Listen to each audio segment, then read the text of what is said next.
네, 미국 증시만큼은 아니지만 국내 증시도 견조하게 상승세를 잘 유지하고 있습니다. 오늘도 키워드 원투펀치로 시장을 한번 분석해 보겠습니다. 교보증권의 사용관 차장입니다. 차장님, 안녕하세요. 네, 안녕하세요. 네, 자 우선 오전장을 관통할 수 있는 펀치 어떤 걸로 보십니까? 글쎄요, 오늘 수주 소식들이 굉장히 많이 들려오고 있는 그런 상황입니다. 앞서서도 지금 포스코 케미칼 잠깐 말씀을 해주신 것 같은데요. 또 터졌습니다. 네, GM과 3년간 13조 7,700억 규모의 하이니켈 양극재 공급한다라는 계약이 공시가 됐어요. 이거 수주 공시 나올 때 여러분들이 잘 체크하셔야 되는 포인트 하나 제가 좀 말씀을 드리면요. 일단 아무리 규모가 크고 매출액 대비해서 큰 규모로 수주했다라고 하더라도 우리가 꼭 봐야 될 게 있죠. 계약 기간이에요. 계약 기간이 만약에 3년이고 10년이고 이거는 굉장히 큰 차이가 있습니다. 지금 나온 계약은 2023년부터 25년 말까지 3년간 공급을 하겠다라는 공시가 나온 거예요.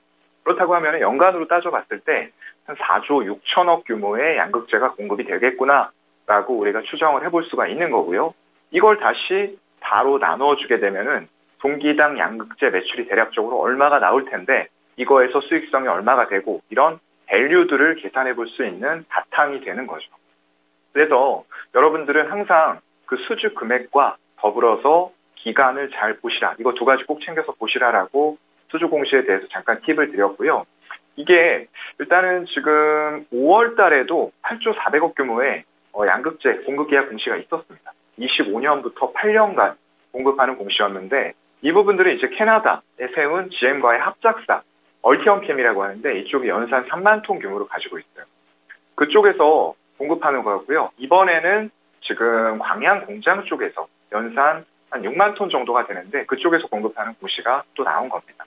그래서 이거 두 개를 합쳤을 때 한 22조 규모 정도가 되는 거고요. 당연히 공시 자체가 예전 거보다 파급력이 큽니다. 예전에는 25년부터 8년간 규모였는데 지금은 금액은 더 커졌는데 3년간이죠.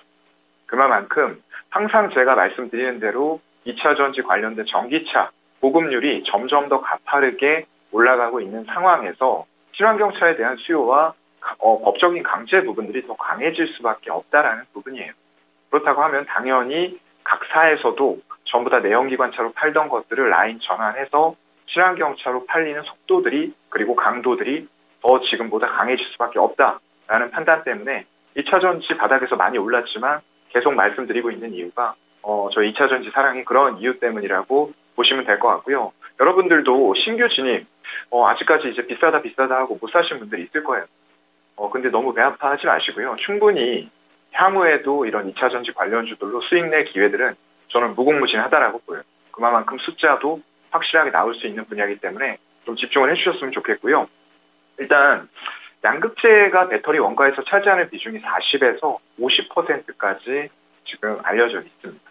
그런 부분에서 지금 광양 공장에다가 또 추가적으로 스코케미칼 쪽에서 하고 있는 부분들은 3,300억 가량을 투입해서 양극재용 소재인 전구체 설비를 증설하겠다라는 내용들도 같이 발표를 했어요.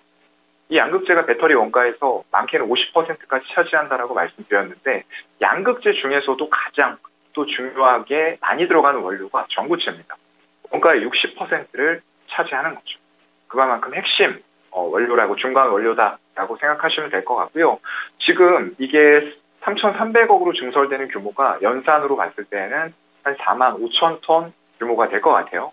그렇다고 하면은 지금 그 NCMA, 니켈, 코발트, 망간, 알루미늄 이런 광물 등을 가공 제조해서 만들어지는 건데요.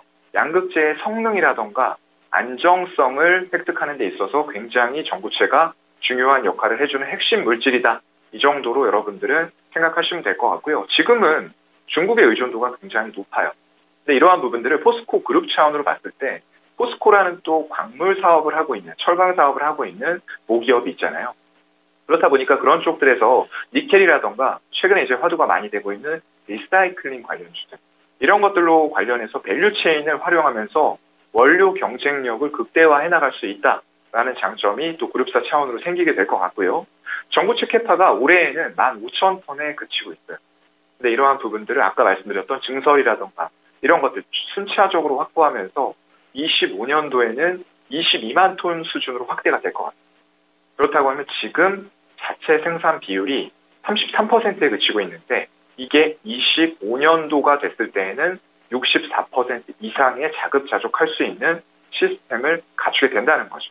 그만큼 원료 경쟁력이 더 생기게 되는 부분이다라고 보시면 될 것 같습니다. 거기다가 양극재뿐만 아니라 이 음극재 쪽, 물론 배터리 상에서 차지하는 원가 비중은 양극재에 비하면 낮습니다. 그럼에도 불구하고 이쪽의 수익성이 굉장히 좋아요.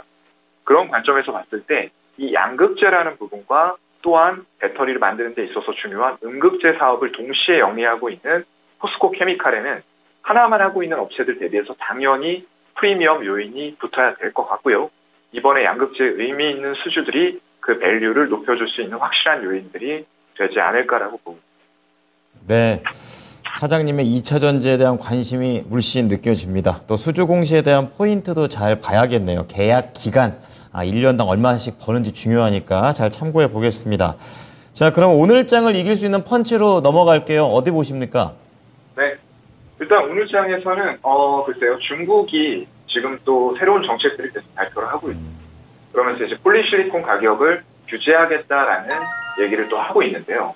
이게 태양광 에너지 모멘텀 자체는 지속이 되고 있는 상황이 맞습니다. 러우 사태로 인해서 에너지 관련된 가격들이 전부 다 급등하는 양상이 되다 보니까 이 태양광의 그리드 페리티가 다가오는 시간들이 점점 더 빨라지고 있는 거죠. 태양광뿐만 아니라 풍력에서도 마찬가지가 될 거고요. 그래서 화석 에너지, 기존의 화석 에너지에서 신재생으로 들어가는 전환 속도 자체가 조금 더 가파르게 빨라지고 있다라는 느낌을 계속 받고 있는 그런 상황입니다. 미국 상무부 쪽에서 동남아 4개국에 대해서 일단은 수입 관세, 면제 조치 이런 것들을 한시적으로 해줬죠. 2년 동안요. 그렇게 되면은 83%가량을 현재는 수입에 의존하고 있는 미국의 입장에서 이 태양광 패널 업체 대상으로 중국 부가 관세를 우회시키기 위한 이런 중국산 부품의 사용이 동남아 생산된 부분이 있을 텐데 이런 수출 혐의를 조사하고 있었습니다. 그런 것들에 대해서 일단은 미국도 빠르게 태양광을 자국 내에서 늘리기 위한 강도로 이런 면세 조치가 들어갔던 부분들이고요. 거기다 국방물자 생산법, 이것도 예전에 한번 말씀을 좀 드렸던 것 같습니다. 미국 내에서 자체적으로 생산되는 태양광 패널의 수를 확대를 하겠다라고 단순하게 생각하시면 될 것 같습니다. 이렇게 된다고 했을 때는 하반기에 미국 내에서 생산되는 태양광, 이런 패널들은 굉장히 빠른 속도로 회복이 되어 나갈 것이다라는 부분은 그런 기조는 여전히 유지가 될 것 같아요. 그리고 이제 재무장관 옐런 같은 경우에서도 청문회에서도 얘기를 했었고요. 미국도 에너지 위기에서 자유로울 수 없다. 그리고 방한하면서 브랜드 슈어링 이런 부분들을 얘기를 했어요. 미국과 관련된 기업들을 묶어놓고 이제 동맹을 결성해서 필요한 것들을 다 그쪽에서 자급자족하겠다라는 얘기들을 했습니다. 이런 부분들이 우리나라에 뭐 얼마나 도움이 될지 이런 것들은 또 부가적으로 이익이라던가 이런 부분을 따져봐야 되겠지만 일단 그런 쪽에서도 수혜를 받을 수 있는 부분들이 나올 것이다라고 보다 보니까 중국에서는 약간 이제 반발심이 또 들었던 거죠. 우리나라랑 지금 미국이랑 어떤 무역 전쟁이라던가 물밑에서 계속 싸움을 하고 패권 전쟁을 하고 있는데 이런 것들 동맹 결성해서 우리를 힘들게 하려는 거냐 이런 반발심이 좀 있었을 겁니다. 그런 것들이 이제 태양광 폴리실리콘의 가격 규제 이런 것들로 좀 나타났다라고 이면적인 부분을 볼 수가 있을 것 같고요. 일단 수요 전망은 아까 말씀드린 대로 상향되고 있습니다.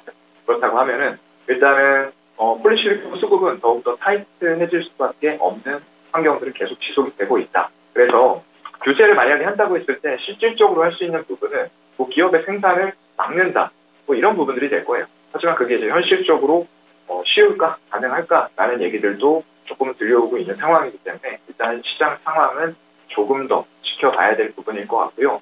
그로 인해서 우리나라 기업들 관련 주식이 좀 타격을 받은 기업도 있고 수혜를 받은 기업도 있고 OCI 같은 경우가 이제 폴리실리콘 사업을 영위하다 보니까 이런 가격적인 부분들 규제에서 자유로울 수 없다라는 부분에 어제는 폭락을 좀 했습니다. 오늘은 일정 부분 또 회복되어가는 모습들을 보이고 있는데 이런 증설이라던가 이런 것들이 좀 계획이 되어 있는 상황이기 때문에 중국 쪽의 정책에 대해서는 굉장히 민감하게 여러분들 주주분들이나 신규 매수 접근하시려는 분들은 면밀히 체크를 하셔야 될 것 같고요. 예를 말해서 하나솔루션이나 현대에너지솔루션 이런 쪽들은 이제 최종 폴리실리콘을 가지고 최종적으로 모듈 제품을 제조하는 그런 세상. 그렇다 보니까 원가 부분에서 상당히 절감이 될 수도 있을 것이다라는 부분 때문에 수혜를 좀 받는 그런 양상으로 나뉘고 있는 상황입니다. 네. 자, 중국의 이런 태양광 폴리실리콘과 관련된 부분까지 오늘 또 오후장까지 잘 참고해 보도록 하겠습니다. 한 주 동안 고생 많으셨습니다. 네, 고맙습니다. 네.